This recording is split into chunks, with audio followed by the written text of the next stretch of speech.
Hello বন্ধুরা, দেখো আমি আজকে চিংড়ি মাছের পুরপুরি করব।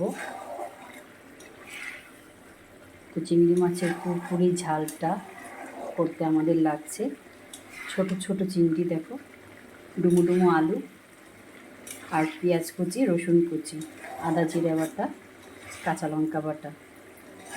এটা বাংলাদেশি রান্না। তোমাদের যদি পছন্দ হয়ে থাকে তাহলে অবশ্যই লাইক শেয়ার করো।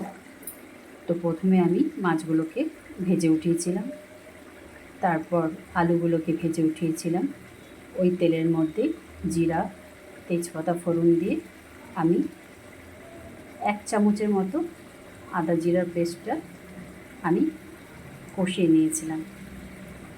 তার আগে আমি তেলের মধ্যে রসুন একটু লাল করে ভেজে তারপর আমি আলুগুলোকে ছেড়ে দিয়েছিলাম। আলুগুলো ভাজা হয়ে যাওয়ার পর আমি পেঁয়াজগুলোকে দিয়ে লাল লাল করে ভেজে নিয়েছি অফ ক্যামেরায়।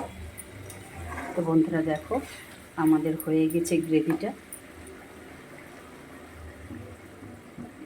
এখন আমি কমিয়ে দিলাম স্টিমটা, চারিদিকে তেলটা ভেসে উঠবে, একটুখানি দেখতে ভালো লাগবে।